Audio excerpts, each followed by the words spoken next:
Buenas tardes, profesor. Nosotros somos el equipo número 3. El equipo está conformado por Tania Yasmín Vázquez Cuello, Teresa de Jesús Pérez Velázquez, Antonio Isabel Niño Niño, Javier Antonio José Niño, José Ángel López Pérez. El tema que nos corresponde es sobre la auditoría financiera. Antes de adentrarme al tema de la auditoría financiera, les voy a compartir unas definiciones sobre la auditoría en general. Okay. Se dice que la auditoría en general pues se le denomina a cualquier examen, investigación, revisión o evaluación sistemática de los procedimientos u operaciones políticas, objetivos, metas, registros, controles y cumplimiento de leyes de una entidad con el objeto de determinar la conformidad con el criterio prescrito. Okay. Otra definición es de que pues, la auditoría es un proceso sistemático pues, para obtener y evaluar de manera objetiva las evidencias relacionadas con informes sobre actividades económicas y otros acontecimientos relacionados. El fin del proceso consiste en determinar el grado de correspondencia del contenido informativo con las evidencias que le dieron el origen, así como determinar si dichos informes se han elaborado observando principios establecidos para el caso. Ok. Para continuar, pues voy a compartir una breve introducción acerca de lo que viene siendo la auditoría financiera. Como bien se dice, entendemos por auditoría que es la revisión de algún aspecto concreto de una empresa. La auditoría puede clasificarse de varias formas. Okay. Esto dependiendo de quién lo hace, distinguimos entre auditoría interna y auditoría externa, dependiendo de qué es lo que se audita. Se suele hablar de varios tipos distintos de auditoría: financiera, operativa, de cumplimiento, informática o medioambiental. Okay. Bueno, se dice que pues la auditoría más conocida y más frecuente es la conocida como auditoría financiera externa o auditoría de cuentas, en las que centraremos esta explicación. Se dice que consiste en la revisión y verificación de documentos contables, generalmente las cuentas anuales, por parte de una persona cualificada, independiente, con el objeto de emitir un informe que pueda tener efecto frente a terceros. Voy a hacer una pregunta que pues, nos dice que ¿para qué sirve la auditoría? Se dice que la auditoría financiera pues, tiene como objetivo la emisión de un informe que contenga la opinión del auditor acerca de los estados financieros revisados. Dicho informe u opinión sirve para que cualquier persona interesada tenga una base de información fiable, independiente acerca de la verdadera situación de la empresa. Información que contiene pues, la opinión de los auditores puede ser útil para toda persona o entidad vinculada de alguna forma a la empresa auditada, proveedores, es decir, interesados en conocer la liquidez de la empresa que asegure el cobro de sus ventas. Los bancos, es decir, interesados en su solvencia y su nivel de endeudamiento por recursos ajenos. Los accionistas o posibles accionistas, es decir, los interesados por los dividendos o rendimientos a obtener de su inversión, por ejemplo, los clientes, empleados o directivos. Ahora nos adentraremos un poco más a lo que es la auditoría financiera con las siguientes definiciones según los siguientes autores. Okay. Bueno, de acuerdo al Manual Latinoamericano de Auditoría Profesional del Sector Público, pues nos dice que la auditoría financiera pues, es el examen objetivo, sistemático y profesional de las operaciones financieras y administrativas, efectuadas con posterioridad a su ejecución con la finalidad de verificarlas, evaluarlas y elaborar un informe que contenga comentarios, conclusiones y recomendaciones. Y en el caso del examen de estados financieros, el correspondiente dictamen profesional. El siguiente autor pues nos regala la definición de la auditoría financiera dada como un examen crítico que pues realiza un licenciado en contaduría o un contador público independiente de los libros, registros, recursos, obligaciones, patrimonio y resultados de una entidad, que se basan en normas técnicas y procedimientos específicos con la finalidad de opinar sobre la razonabilidad sobre la información financiera. El siguiente autor es Israel Osorio Sánchez, quien nos brinda pues la siguiente doctrina que nos hace mencionar que pues la auditoría de estados financieros pues es el examen que efectúa un contador público independiente de los estados financieros de su cliente. Okay. Dicho, dicha definición anterior, pues seguimos con la siguiente del autor Víctor Manuel Mendivil Escalante. Bueno, él define la auditoría financiera pues, como una revisión exploratoria y crítica de los controles subyacentes y los registros de contabilidad pues, de una empresa, realizada por un contador público, cuya conclusión es de un dictamen acerca de la corrección de los estados financieros de la empresa. Bueno, pues de acuerdo a esas definiciones, pues nos queda claro que esta auditoría financiera pues, debe ser realizada por un contador público. Okay. El siguiente concepto, definición está, pues, nos la comenta Slows en el año 2017, que pues igual dice que la auditoría financiera pues consiste en la forma de orientar el proceso de auditoría pues hacia aspectos constructivos y positivos que buscan obtener evidencias probatorias de la validez, razonabilidad y consistencia de los estados financieros. Ok. Hidalgo Ortega pues nos dice que en el año 2009 nos dice que pues, la auditoría financiera es el examen de los registros contables, documentos sustentatorios del sistema de control interno, mediante pues, el conocimiento de los principios contables, de las normas, procedimientos y técnicas de la auditoría. Blanco, otro autor que en el año 2004 pues, nos hace mencionar que la auditoría financiera pues, tiene el objetivo que es la revisión o examen de los estados financieros por parte de un auditor distinto del que preparó la información contable y del usuario, con el fin pues, de establecer su racionalidad. Seguimos con otras definiciones que pues, nos hace entender un poco más lo que es la auditoría financiera. Okay, continuamos con las definiciones de la auditoría financiera. De acuerdo a la Enciclopedia Básica de la Administración, Contabilidad y Auditoría 3, dice que pues, la auditoría financiera es el examen que realizan los auditores en forma objetiva, sistemática y profesional sobre los estados de una entidad o empresa que pues, incluye la evaluación del control interno contable, a base de los registros comprobantes y otras evidencias que sustenten pues, las operaciones financieras mediante la aplicación de normas de auditoría generalmente aceptadas, pues con el propósito de emitir una opinión profesional con respecto a la razonabilidad de los estados financieros examinados y en su ausencia informar pues respecto a los sistemas financieros y del control interno. Okay. Seguimos con la siguiente definición. En el año 2012, pues Estupiñán, otro autor, pues nos dice que la auditoría, pues también conocida como auditoría contable, se trata de un método por el que se examina y analiza la información que una empresa tiene reflejada en los estados de cuenta. Pues dicha auditoría podrá ser realizada por un auditor interno o ya sea externo a la empresa, pero un auditor del sector privado, no del público, como pasa, pues, por ejemplo, con la auditoría fiscal. Greenacre Robert L. en el año 2017 pues nos dice que la auditoría financiera tiene como objetivo la revisión o examen de los estados financieros por parte de un contador público, distinto del que preparó la información contable y del usuario con la finalidad de establecer su razonabilidad, dando a conocer los resultados de su examen.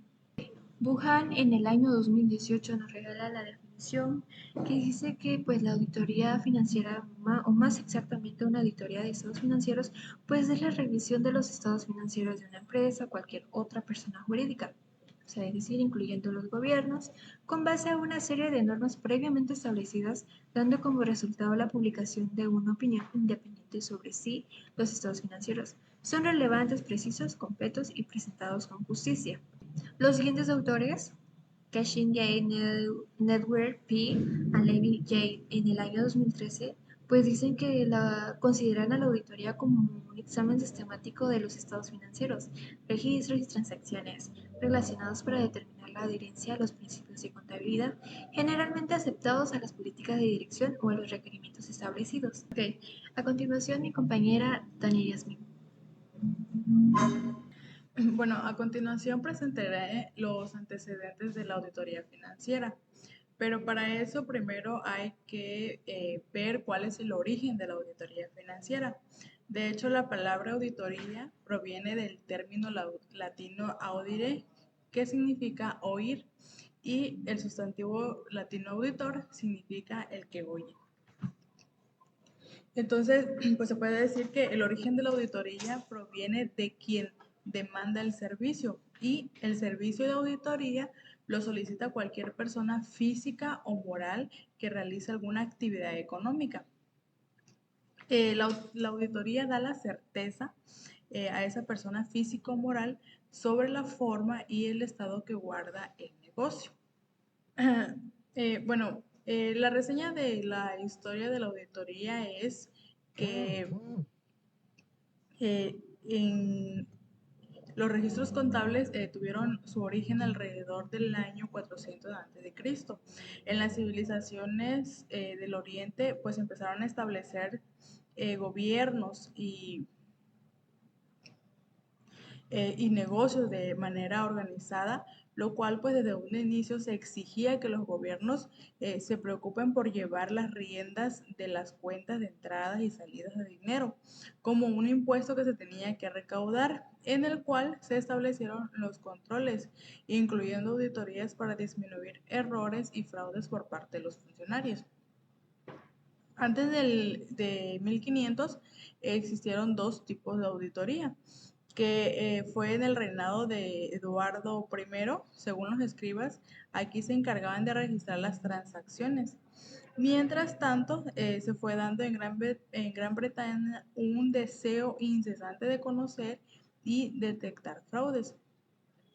Por eso lo dividieron en dos tipos, las ciudades y la población. Se hacían públicamente el negocio ante el gobierno y ciudadanos. En esa historia, en esta auditoría, pues se daba la lectura a las cuentas hechas por el tesorero de manera analógica. El segundo tipo de auditoría contemplaba un examen de las cuales llevaban los funcionarios finanzas de los grandes señores por una declaración de cuentas, es decir, un informe verbal de los acontecimientos.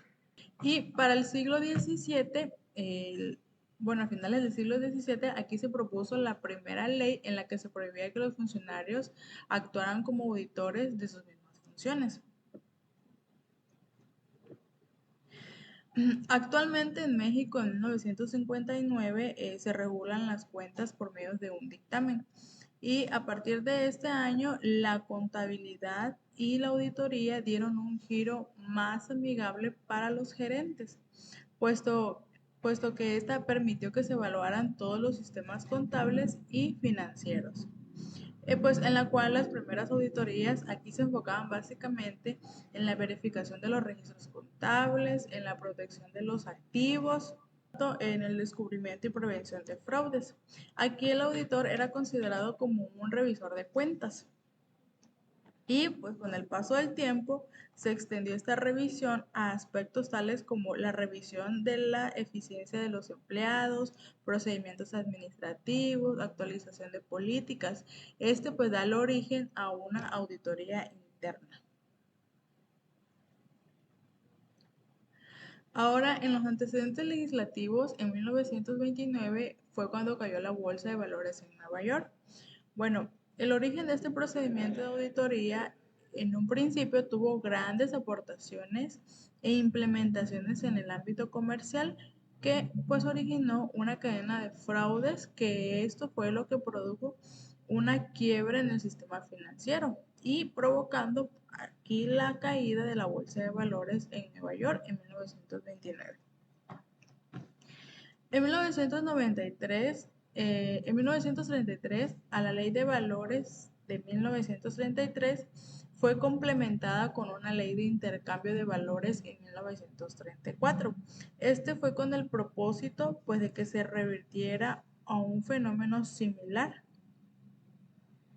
a todas aquellas empresas con acciones dentro del público inversionista a que se registraba sobre bases y criterios contables homogéneos, conscientes y aceptables de acuerdo al criterio social eh, en cada país.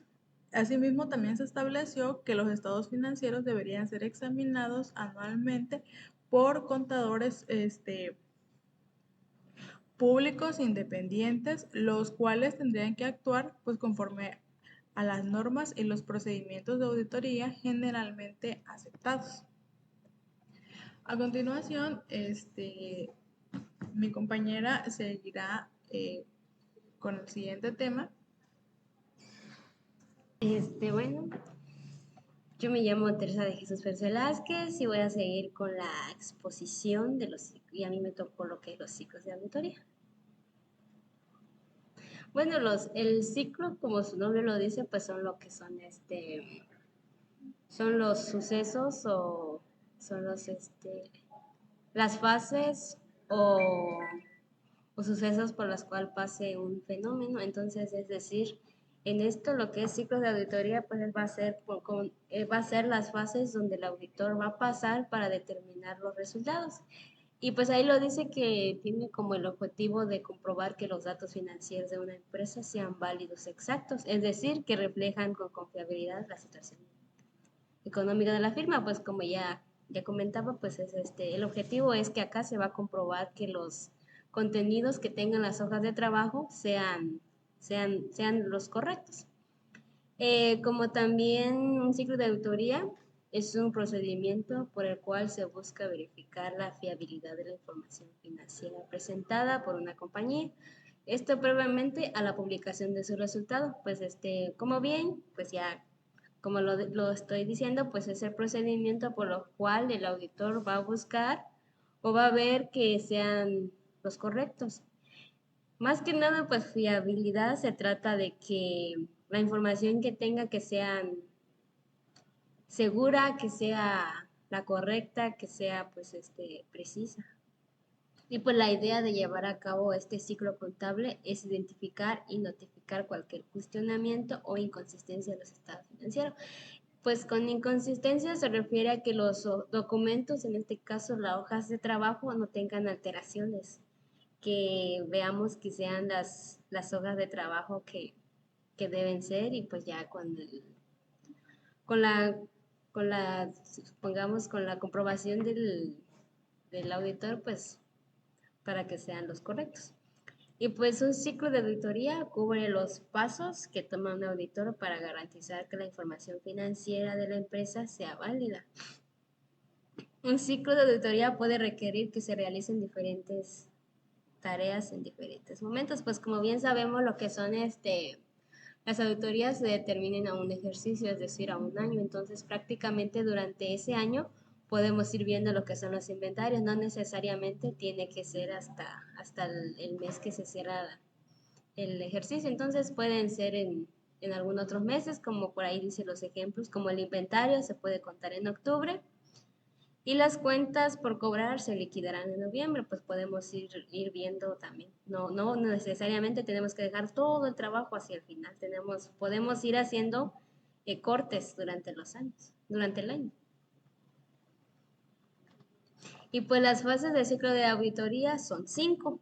Está en lo que es el reconocimiento, la elección de la metodología como segundo y trabajo de campo. Bueno, a reconocimiento nos dice que se determinan los procesos contables que deben analizarse. Además, se definen áreas de riesgos y las metas de auditoría. En este paso, lo que se va a hacer el auditor en este paso, como ya dijo, se va a determinar, en este caso se va a determinar el área que se va a llevar a cabo la auditoría. Entonces vamos a definir qué área. Vamos a ver, en este caso sería lo que es estados financieros. Entonces se van a determinar eso.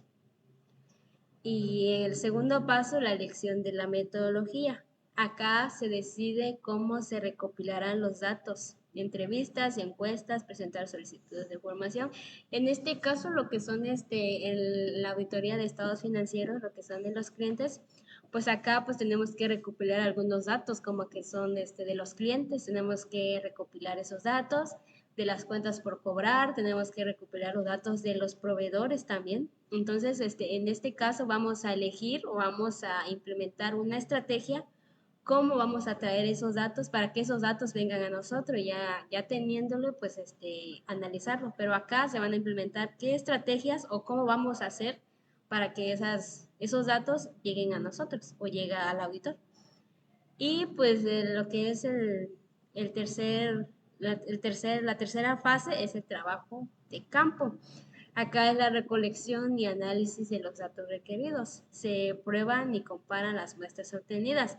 En el segundo paso, pues ya como les decía, pues se va a implementar o vamos a decidir cómo vamos a recopilar los datos. Vamos a mandar correos o vamos a mandar las cartas, vamos a pedir confirmaciones o vamos a llamar. Entonces acá vamos a implementar lo que son las estrategias para recolectar la información, los datos. En esta fase, pues lo que se va a hacer acá, vamos a ejecutar lo que en el segundo paso decidimos. Supongamos que vamos a mandar las cartas a los clientes.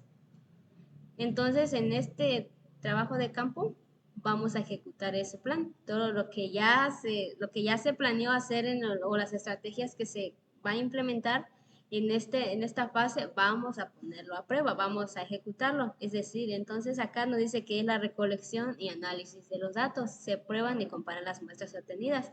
Una vez que implementamos lo que son las estrategias, ahora sí, ya lo tenemos recolectado, ahora sí, vamos a analizar los datos. En este caso, vamos a analizar lo que son a los clientes, los datos de los clientes, vamos a analizar los datos de los proveedores, los bancos, cuentas por cobrar, impuestos, inventarios, ya que tengamos todo esos datos que queremos para analizar, ahora sí vamos a analizarlo, vamos a ver cuáles son las diferencias, los riesgos, vamos a ver en dónde está el error. La cuarta fase es la presentación y revisión y la quinta fase es la auditoría correctiva. En la cuarta fase, que es la presentación y revisión, los auditores se reunirán con los directivos, se pueden sugerir modificaciones a los procedimientos. Esto para evitar o reducir errores en la forma contable. ¿Qué vamos a hacer en el cuarto? Pues acá lo que, como ya nos dice, acá los auditores después de que ya determinaron el área donde se va a aplicar el riesgo, ya se determinó las estrategias y ya se llevó a cabo el plan. Entonces, en lo que es presentación y revisión, pues acá una vez en que los auditores se hayan implementado o hayan analizado lo que son los estados financieros, ahora sí, se van a reunir con los directivos de la empresa, es decir, se va a reunir con los administradores de la empresa. Entonces, pues van a tener una reunión y ya el auditor pues va a mostrar su trabajo, lo que ya hizo, va a ver o va a mostrar dónde encontró error, dónde no encontró error, así se va como a mostrar lo que él ha hecho. Y entonces aquí dice, se puede sugerir modificaciones a los procedimientos. Entonces acá el auditor va a implementar lo que son procedimientos. Y en la quinta fase, la auditoría correctiva. Acá dice, se llega a este paso en caso que hayan modificado, que hayan identificado fallas de particular relevancia. La compañía entonces puede decidir implementar los cambios propuestos. Una vez hecho esto, los auditores emiten un informe final en relación con los procesos contables de la empresa. Pues como ya les comentaba, lo que es en la presentación y revisión, los auditores cuando van a tener la reunión con los administradores de la empresa, acá van a sugerir lo que se requiere. Supongamos que si han encontrado algún error en bancos, entonces ellos van a proponer ya sea un ajuste o una reclasificación en caso de que se requiera. Entonces, pues ya el auditor va a decir, va a dar su propuesta, va a decir, es que esto está mal, va a proponer. Y acá lo que es la auditoría correctiva, ahora sí vamos a corregir. Una vez de que el auditor ya identificó, entonces acá se van a implementar lo que son los ajustes. Supongamos que hay una diferencia en bancos, entonces el ajuste es cargo y abono, entonces ya el auditor lo va a proponer, ya una vez que ya se haya proponido esto para evitar o reducir errores en la información contable. Entonces, y una vez que ya el auditor pues haya dado su propuesta y ya se haya implementado las propuestas, se hayan corregido los estados financieros, ahora sí llega la parte final, y la parte final es acá donde el auditor pues en base a lo que encontró, él va a emitir un informe final, lo que es un dictamen.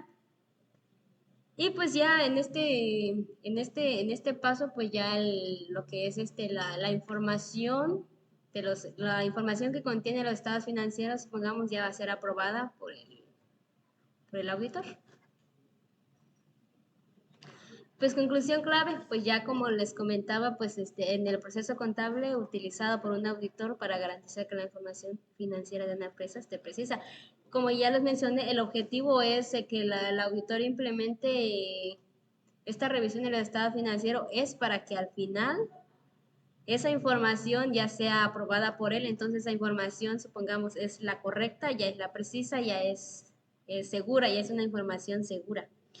Y nos dice que generalmente implica una serie de pasos específicos, como ya les mencioné, son 5 fases en donde los estados financieros pasan, para que al final pues llegue a lo que es su conclusión. Y pues normalmente se proporciona un informe de auditoría en la etapa de reunión que establecerá cualquier discrepancia en los estados financieros. Pues aquí es lo que es el dictamen que el auditor va a implementar, o los ajustes.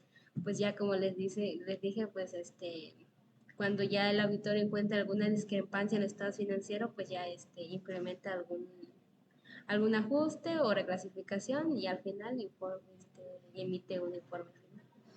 Mientras tanto, el ciclo contable consiste en la compilación de estados financieros, como el registro de transacciones a través de anotaciones en el diario. El ciclo contable contiene reglas para garantizar que los estados financieros sean precisos. Y la auditoría es una verificación de los estados financieros. Pues ya como les comentaba, pues ya el ciclo contable pues es para que al final los resultados, lo que son de los estados financieros, o las cifras, ya sea supongamos, ya esos estados financieros ya sean que llevan los resultados ya los correctos, ya verificados por un auditor, entonces ya esa información ya va a ser una información segura, una información concisa, una información precisa y una información, supongamos, correcta. Bueno, para continuar vamos a mencionar los tipos de sistema de contabilidad que se aplican en la auditoría financiera para así optimizar un poco más las revisiones de auditoría. Pero antes vamos a ver qué es lo que nos permite estos sistemas de contabilidad, la comprensión que se tienen con estos tipos de contabilidad. Independientemente del enfoque que se adopte, bien sea basado en controles o un enfoque sustantivo, esta comprensión de los sistemas nos permite, primero, establecer si se tienen implementadas actividades de control específicas que sirvan para respaldar una evaluación, qué tan confiables son estos sistemas de contabilidad. Inicial del riesgo de control, y que en consecuencia se decida adoptar un enfoque basado en controles. También nos sirve para evaluar los riesgos que puedan generar errores, es decir, nos ayuda a ver de manera más específica dónde posiblemente haya un error que no lo hayamos pasado por alto o que no se hayan visto así de manera rápida. Y también pues las irregularidades de importancia que tengan que ver con la revisión que se está llevando a cabo, y planear los procedimientos de auditoría. Ya que se trata de una auditoría financiera, pues se tienen procedimientos para llevarla a cabo. También nos sirve para investigar cuál información generada por el sistema podemos utilizar en los procedimientos de auditoría. O sea, ya la información que ya se analizó, que ya se hizo una revisión podemos utilizar para aplicarla en los procedimientos que vamos a utilizar para realizar dicha auditoría. Así vamos a ver los tipos de sistema de contabilidad, que son dos. Formulado de una manera más generalizada, para entender a bien qué es un sistema de contabilidad, basta con considerar que se trata de un conjunto de métodos, de un conjunto de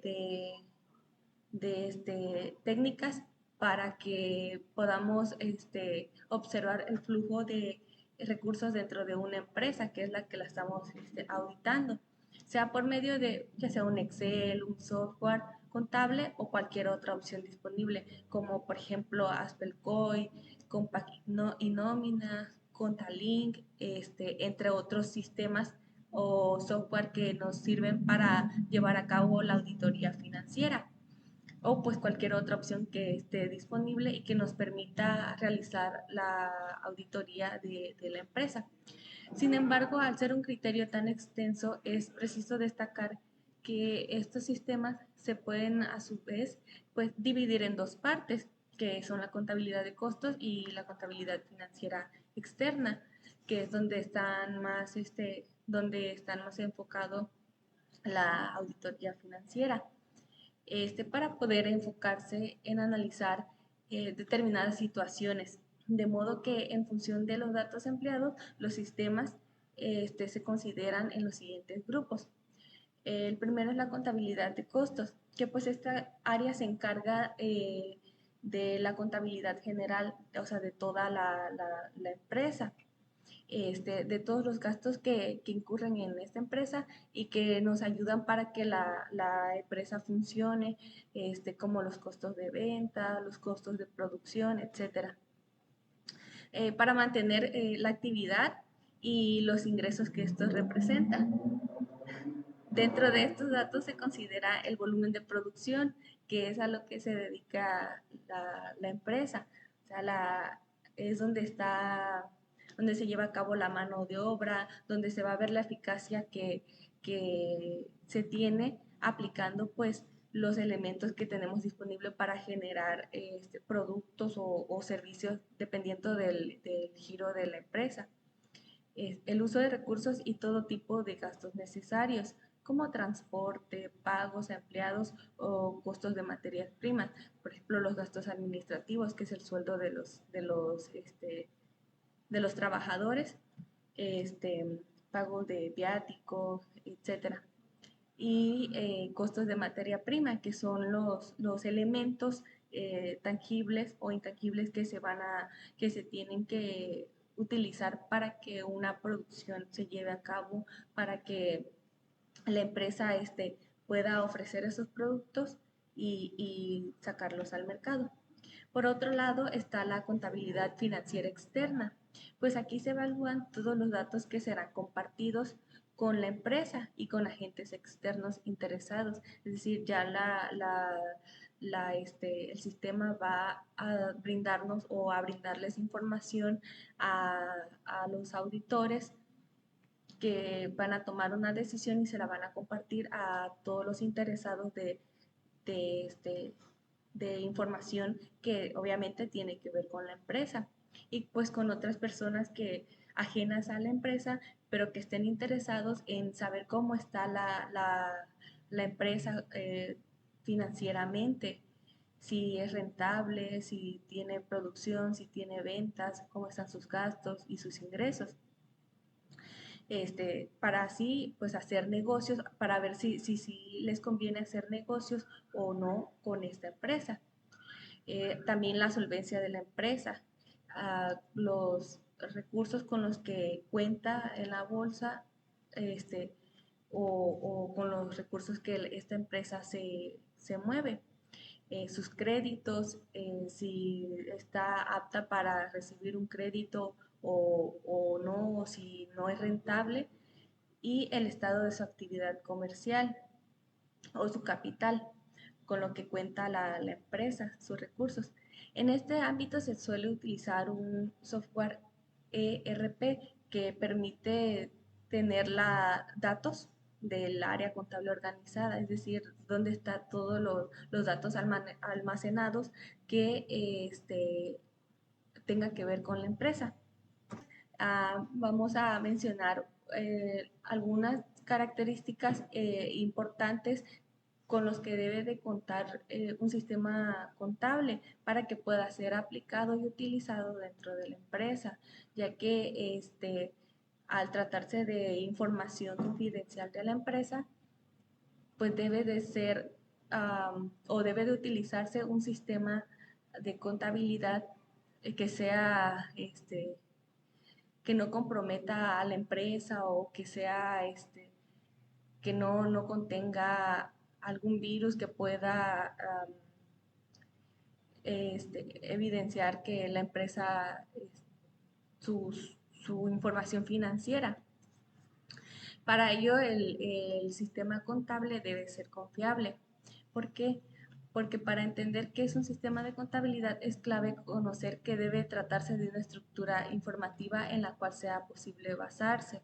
Es decir, para tomar decisiones, el sistema de contabilidad que se vaya a utilizar debe ser confiable, que nos genere información verídica, en donde podamos confiar y tener la seguridad de que realmente las operaciones que se están realizando sean verdaderas, ya que de ella dependerán acciones dentro y fuera de la empresa. También la información que nos genera el sistema contable debe ser útil, porque la forma en la que todos los datos están agrupados deben de tener algún tipo de valor, de forma tal que no se requiera invertir tiempo analizando información poco relevante, es decir, que no nos quite tiempo. Al tratarse de una auditoría financiera, yo creo que nos quitaría tiempo estar analizando una información que no sea tan relevante a la empresa o que no sea realmente importante. Por ejemplo, en los estados financieros debemos de ver, por ejemplo, los estados de resultados que ahí nos permite analizar y tomar decisiones acerca de cómo están las ganancias, las utilidades de la empresa. No podemos estar checando otra información que realmente no sea de suma importancia para tomar decisiones sobre la empresa o que le interese al empresario o a otros usuarios información acerca de la empresa. También tiene que ser comprensible, porque de esta manera, pues, si hacemos un análisis y realmente la información no es adecuada o no es verídica o no es útil o no es confiable, como ya lo mencionamos anteriormente, pues no será comprensible para ninguna persona. Posiblemente la persona que haga el análisis pues sí le va a entender, pero a las otras personas, para las demás personas puede ser un poquito incomprensible o un poquito difícil el analizar esta información, porque un sistema contable debe proveer de información clara, que se entienda, que sea legible, que sea que te dé ideas sobre qué estás analizando. También que sea fácil de interpretar y donde se pueda ver la interrelación que ésta tiene con el resto de departamentos de la empresa, es decir, el área de administración con el área de producción, tiene que haber una interrelación que sea entendible. Por ello se suele utilizar un software que permita tener la contabilidad computarizada. Es decir, que por medio de, obviamente al tratarse de sistemas contables, son este software. Entonces, se tiene que tener por medio de un sistema, por ejemplo, una computadora, una tablet, etcétera, para que así, pues, con el avance de la tecnología, pues ya se hace de forma más rápida y más práctica. Bueno, ahora continuando con la exposición sobre la auditoría financiera, vamos a continuar con un pequeño caso práctico, donde pues llevaremos a cabo todo todo lo que tiene que ver con la auditoría financiera y sobre cómo se aplica este proceso. Para llevar a cabo esta práctica de auditoría financiera, tenemos aquí un caso práctico sobre una empresa refaccionaria llamada Maxivista SADCB, que se constituye con un capital social de 900,000 pesos y tiene como objetivo social pues la compra y venta de refacciones y accesorios para automóvil al por mayor. Y tenemos aquí como datos iniciales lo que es el catálogo de marcas de auditoría a utilizar durante esta revisión. Que aquí, como podemos ver en este catálogo, tenemos todas las marcas que vamos a utilizar a lo largo de nuestros papeles de trabajo, que pues aplicaremos más adelante.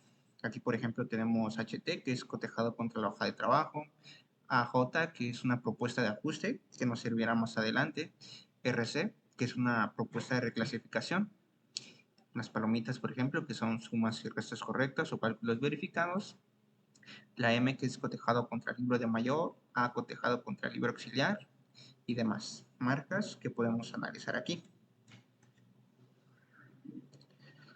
Para poder llevar a cabo esta auditoría se nos proporciona la que es la hoja de trabajo con los saldos finales correspondientes a diciembre de 2022, estructurado de la siguiente manera, que como podemos ver aquí tenemos todas las cuentas tanto de activo, pasivo y capital, y de este lado, donde dice saldos iniciales, pues son los saldos con los que inició la empresa al 1 de diciembre, al 1 de enero de 2022, y del lado de los movimientos, pues todas las operaciones que se realizaron a lo largo de este ejercicio y nuestros saldos finales, que es al corte al 31 de diciembre de 2022, que pues son los saldos finales que arrastramos de todas las cuentas de activo, pasivo y pues capital.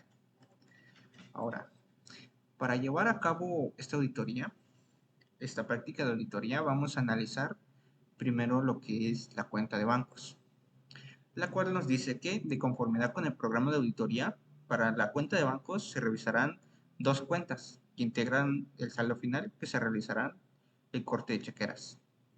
El saldo al ejercicio de 2022 se integra como sigue, y aquí podemos ver las tres cuentas pues que se tienen al momento, de la cual vamos a analizar solamente dos.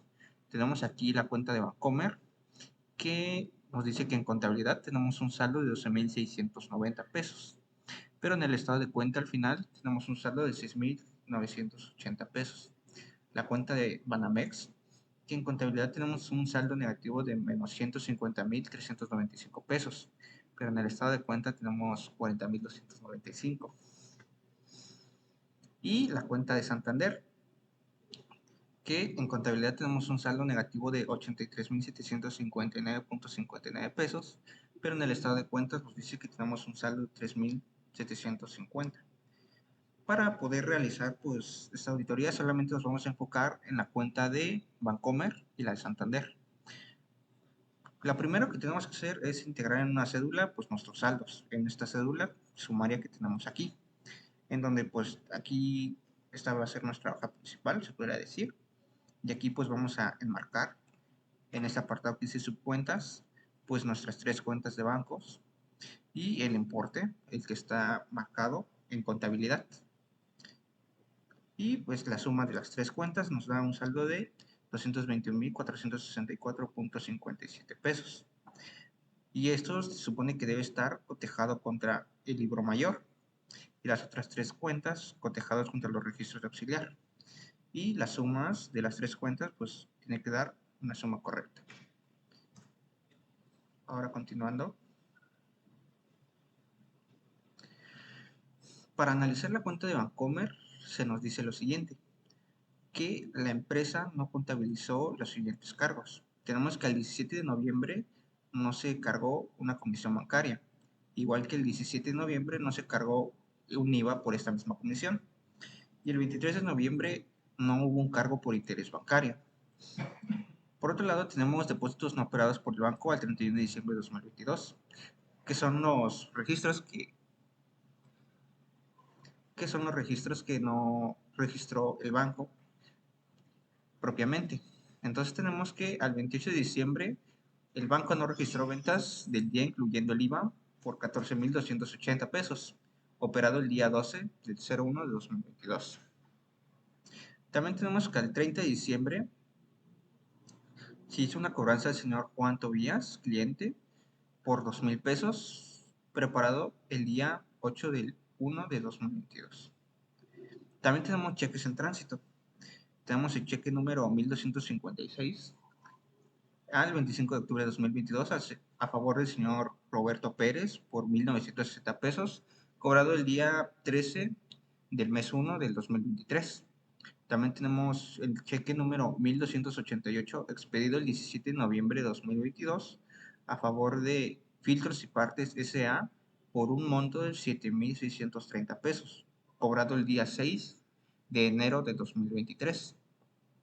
Y tenemos el tercer cheque en tránsito, que es el número 1290, expedido el 23 de diciembre de 2022 a favor de Partes Automotrices S.A. por 4,440 pesos, cobrado el día 5 de enero de 2023. Entonces, ¿cómo vamos a llevar todos estos datos a una cédula? Entonces vamos a hacer lo que se denomina una cédula de integración. Aquí lo que vamos a hacer en esta cédula es primero enmarcar nuestros conceptos. Aquí lo que vamos a dividir nuestra cédula en lo que es la empresa, en lo que es bancos y los hechos posteriores, que ya es a partir de 2023, porque nosotros estamos revisando pues el ejercicio 2022. Entonces, ya que tenemos dividida nuestra cédula, como lo vemos aquí en empresa, bancos y hechos posteriores, entonces tenemos los saldos al 31 de diciembre de 2020. Y como lo podemos ver, pues en la empresa tenemos de saldos 12,690, que pues es el saldo que está justamente en nuestra cédula sumaria o nuestra cédula principal que vimos anteriormente. Y lo que supone que está en bancos, que es 6,980. Ahora bien, vamos a empezar con los depósitos no registrados por el banco, que aquí podemos ver que son las ventas del día, incluyendo el IVA y la cobranza del señor Juan Tobías. Estos hechos se registran en el hecho de bancos y se van al haber para que aumente su saldo, que como lo vemos aquí, se van al haber los 14,280 y los 2,000 pesos. Y la cobranza que como lo vemos en la parte de aquí. En los depósitos no operados por el banco al 31 de diciembre de 2022. Ahora, los cargos bancarios no registrados por la empresa, que son las comisiones bancarias del mes de noviembre de 2022, el IVA de comisión y los intereses bancarios del mes de noviembre, que aquí como lo podemos ver, pues ya se van al haber para disminuir el saldo de la cuenta. Y pues ya cargamos aquí, pues abonamos a la cuenta de empresa los 991 pesos, los 158 y los 2,311 pesos. Y proponemos ponemos la marca de ajuste para proponer pues un arreglo posterior a eso. Ahora bien, en cheques en circulación, pues ponemos los que están en el ejercicio, los que están en esta parte de aquí, que son nuestros cheques en tránsito. El número 1256, el 1288 y el 1290, que los colocamos acá, en este apartado que dice cheques en circulación, y ya los acomodamos aquí conforme las fechas, el proveedor y el número de cheque, y estos se van al debe, pues son saldos que posteriormente se acreditarán en nuestra cuenta. Y ya para hechos posteriores, ya es la acreditación o el reflejo de estos saldos en nuestras cuentas de bancos. Y ya como lo podemos ver aquí en nuestras cédulas, pues queda de esta manera. Posteriormente, para poder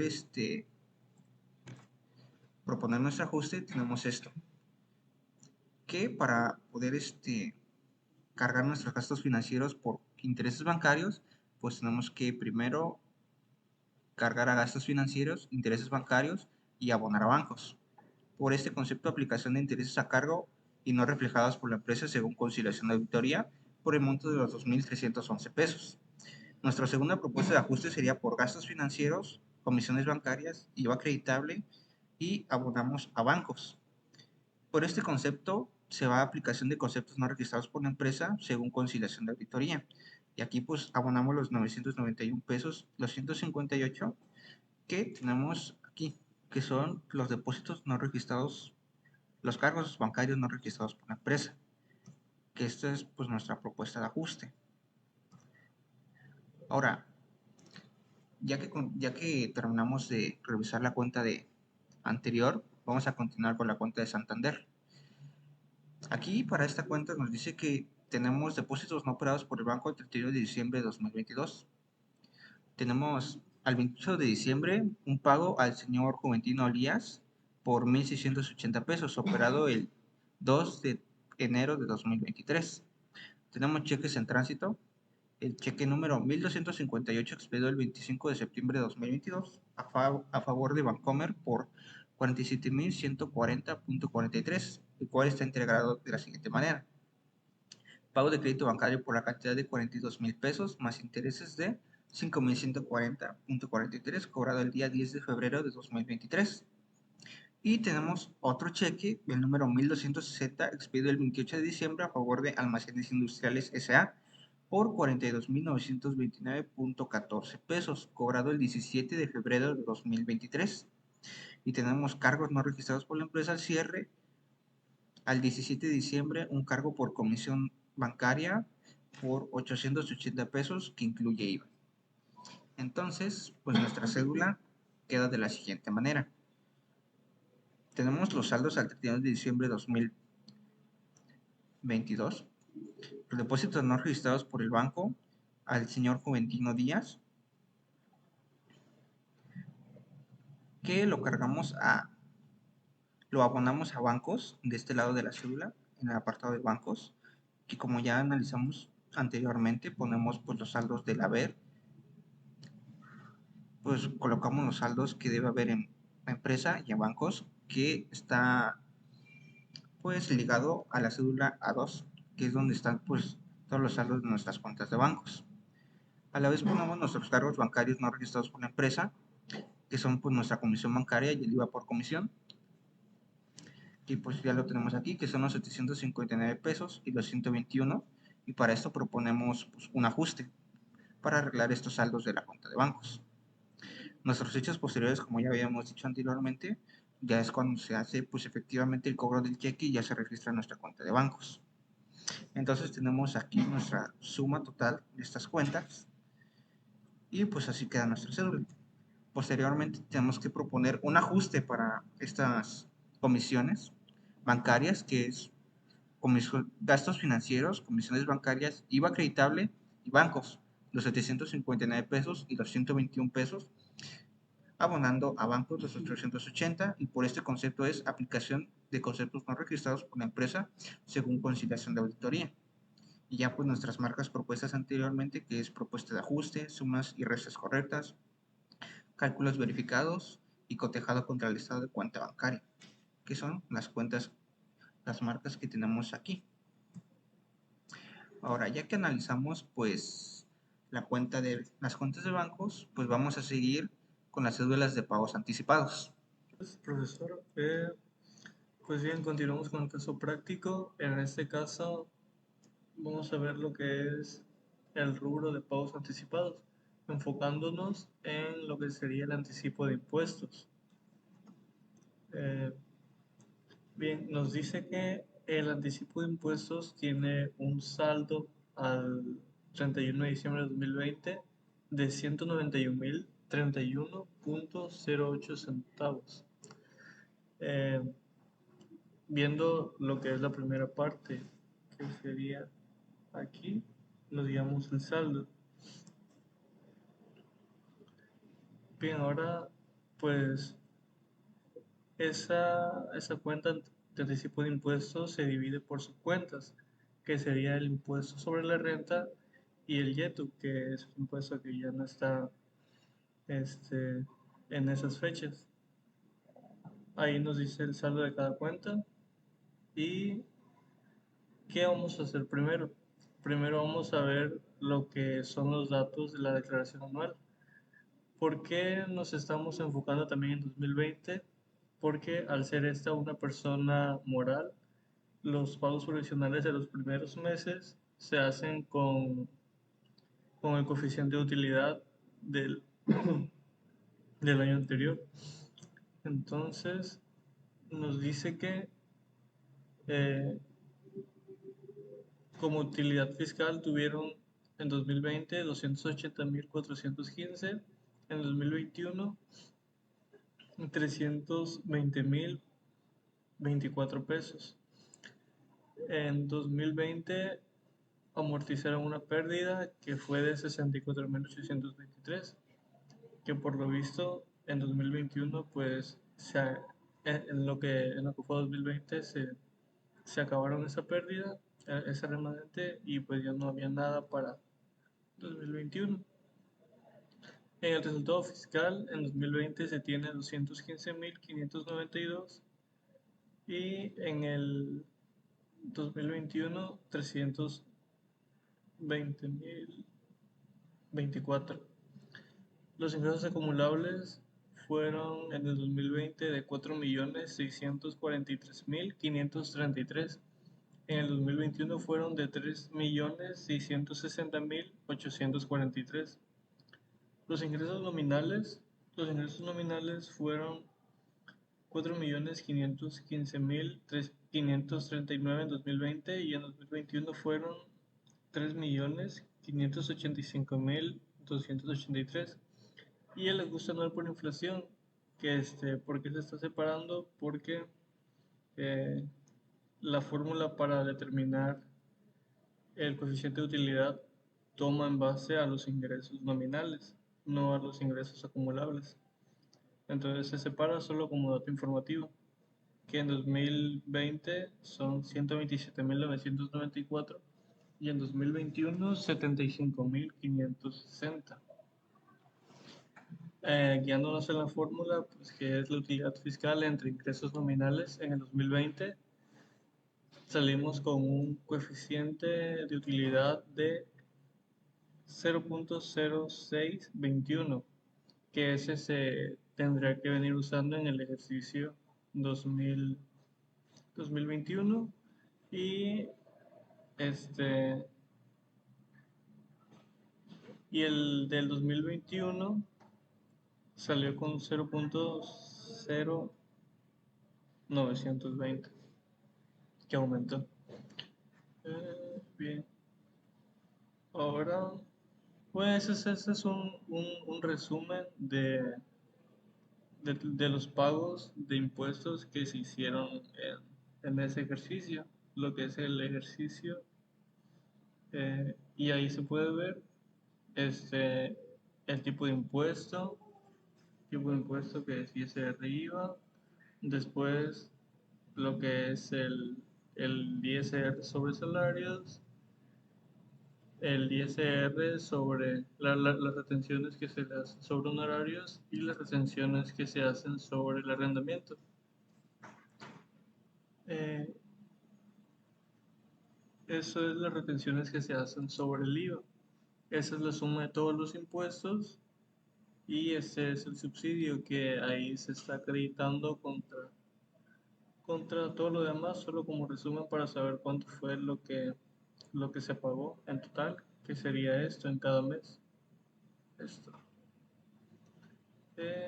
Aquí dice la fecha de pago, el banco con el que fue pagado y el número de la operación. Ahora pues vamos a ver lo que son las ventas que se obtuvieron en el ejercicio, que es el ejercicio 2022. Bien, nos dice que en enero tuvieron como ventas totales 765.534. Las ventas totales nos referimos a los ingresos que se obtienen directamente por la operación o por la actividad que realiza la empresa. Aquí nos dice pues cuántas ventas o cuántos ingresos tuvieron durante todos los meses del año, y esos fueron los otros ingresos. pueden ser intereses o cualquier otro concepto.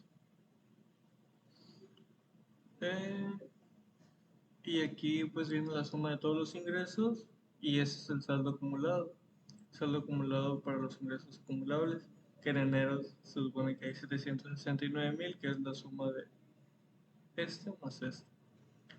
769,934, en febrero 1.545.177, en marzo 2.311.908, en abril 3.140.570, en mayo 4.042.741.63, en junio 4.820.638.63, en julio 5.632.547.63, en agosto 6.574.877.63,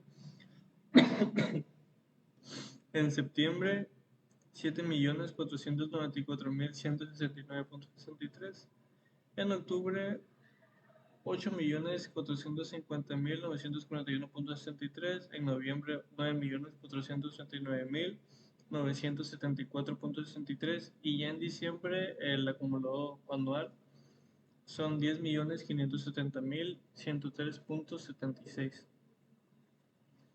Estos ahora sí que son los datos ya verificados, los ingresos que verdaderamente se obtuvieron. En base a eso, vamos a realizar lo que es el cálculo de los pagos provisionales de todo el año para identificar las diferencias, si en su caso las hay, y hacer los ajustes correspondientes. En enero pues tenemos un ingreso 769.934, que pues ya no hay, es el primer mes, sería solo eso, aplicándolo sobre el coeficiente de utilidad que es del 2020, ya que como nos ha presentado la declaración anual 2021 para ese mes, se tiene que usar ese coeficiente. Y se multiplica y nos da 47.812, que es la utilidad fiscal estimada. No tenemos PTU pagada y tampoco tenemos remanentes de pérdidas o pérdidas pendientes por aplicar. Por lo tanto, el base del pago provisional sería de 47.812.90. A esto se le aplica la tarifa del artículo 9. Ese procedimiento es siguiendo la fórmula del artículo 14 de la ley del ISR.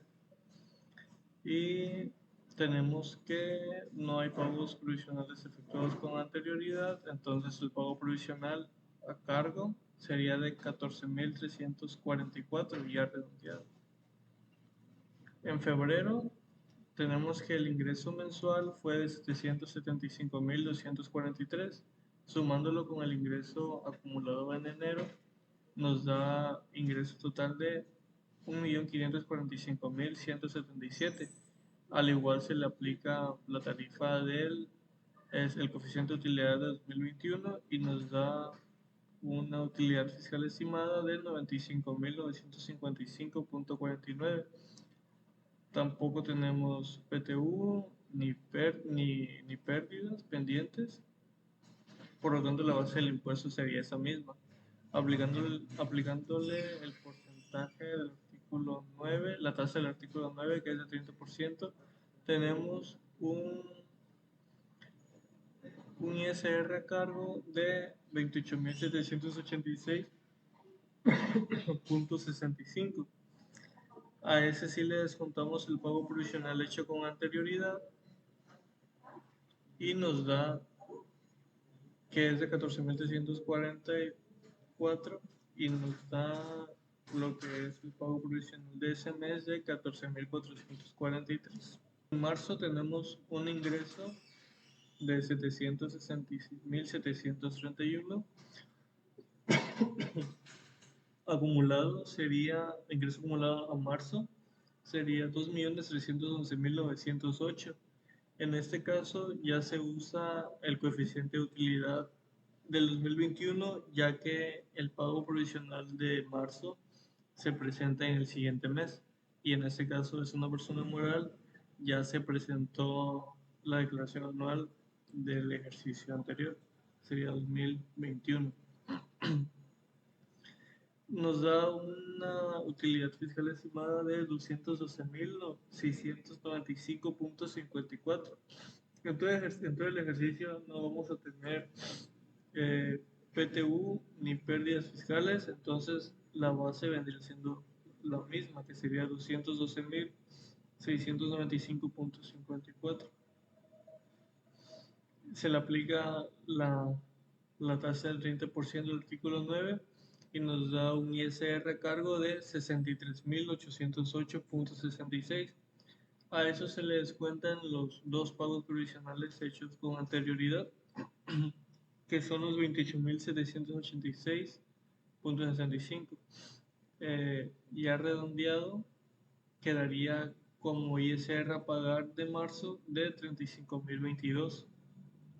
Para abril tenemos un ingreso mensual de 828.662. El ingreso acumulable a esa fecha sería de 3.140.570. Aplicamos el coeficiente de utilidad 2021, que es de 0.092, y la base del pago provisional sería 288.932.44.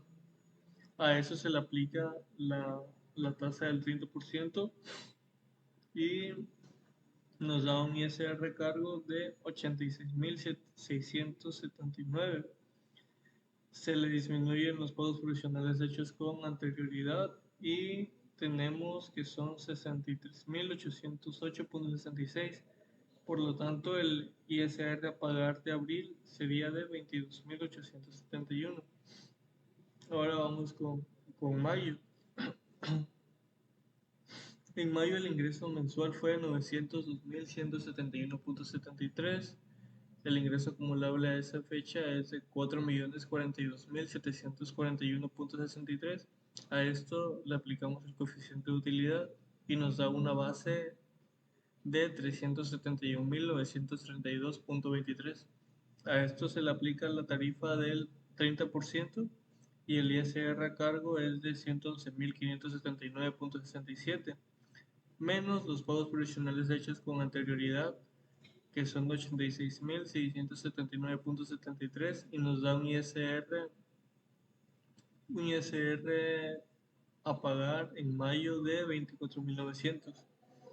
En junio tenemos un ingreso mensual de 777.897, un ingreso acumulable de 4.820.638.63, un coeficiente, a eso se le aplica el coeficiente de utilidad del 0.092 y la base sería de 443.498.75.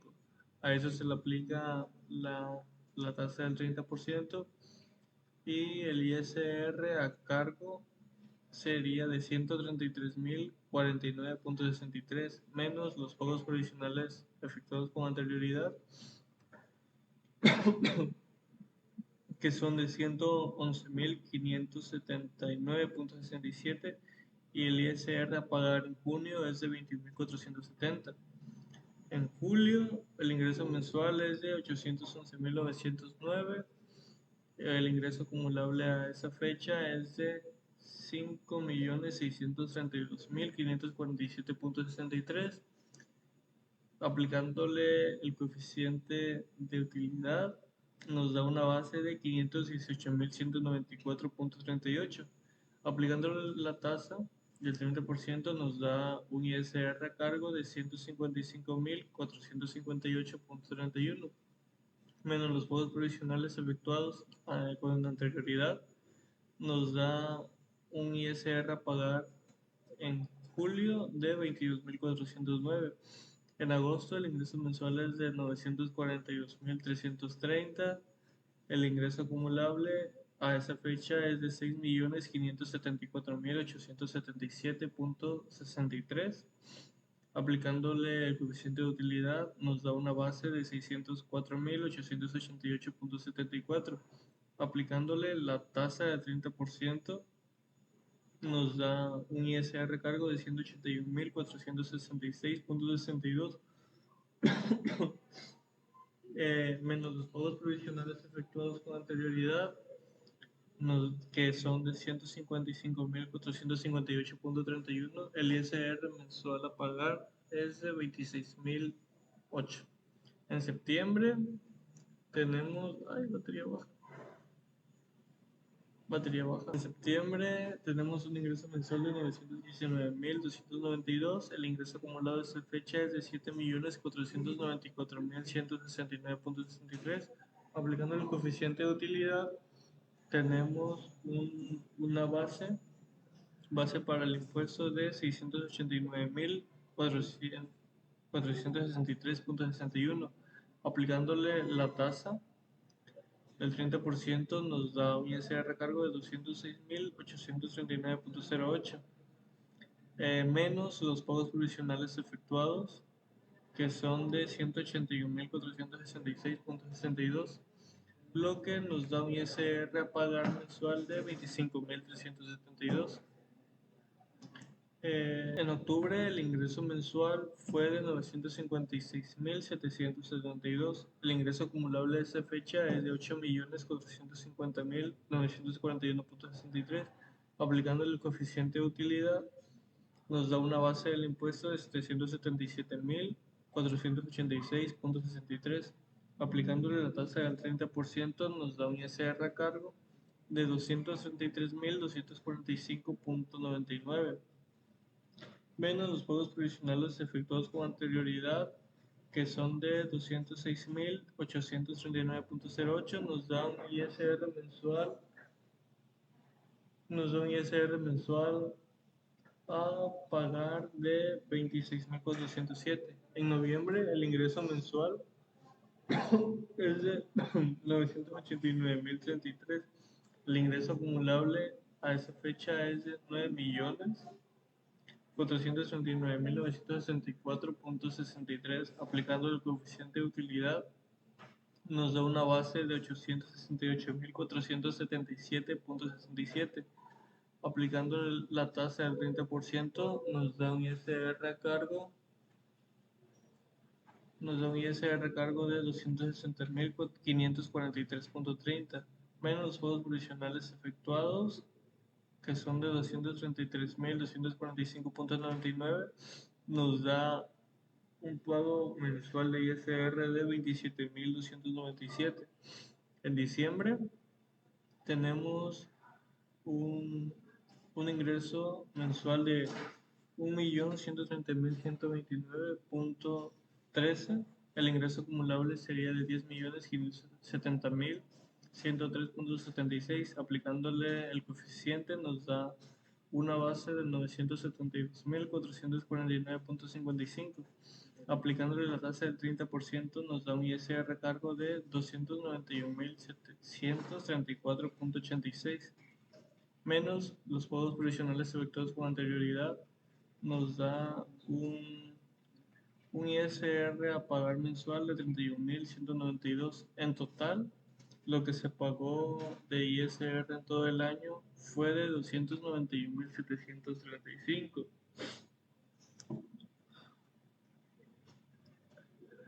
Aquí estamos haciendo lo que es la cédula de comparativos de pagos provisionales, lo que fue hecho por auditoría, que es lo que acabamos de ver, y lo que la empresa ya tenía, lo que representa su saldo, de donde sale su saldo. Bueno, pues aquí vemos lo que fue a pagar en cada mes, y aquí fue lo que fue a pagar, lo que según la empresa determinó en sus pagos provisionales hechos por ellos mismos o por su contador interno. Aquí pues tenemos las diferencias en cada uno de ellos. Por lo tanto, se hace una reclasificación. ¿Por qué una reclasificación? porque no está afectando el resultado de la empresa. Entonces, ¿qué vamos a hacer? Cargar anticipo de impuestos sobre la renta y abonar a impuestos por pagar en su cuenta ISR pagos provisionales, que es una provisión normal porque en este caso lo que determinamos fue mayor a lo que la empresa pagó. En esta cédula podemos ver el, la reclasificación y los 5.000 pues representan lo que es el YETU, pero nos enfocamos en este caso en lo que es el ISR. Eh, como conclusión, podemos decir que la, la auditoría financiera o la auditoría de los estados financieros es una revisión que se le hace ahora sí que a los estados financieros. ¿Para qué? Para determinar si los datos que fueron presentados con anterioridad son correctos y o incorrectos y así poder determinar unas diferencias que en sí para eso es la auditoría. Revisa y corrige. En sí no se puede corregir a una empresa como tal, así solo porque queramos, pero podemos ofrecer ciertas alternativas para que su información sea una información razonable, una información que represente lo que la situación en la que la empresa está. Y eso sería todo por nuestro equipo y agradecemos su atención. No sé.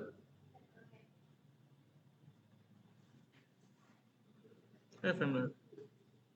Ah, F9 de los tuyos. No, pues ven a checarlo. Igual ya acabé.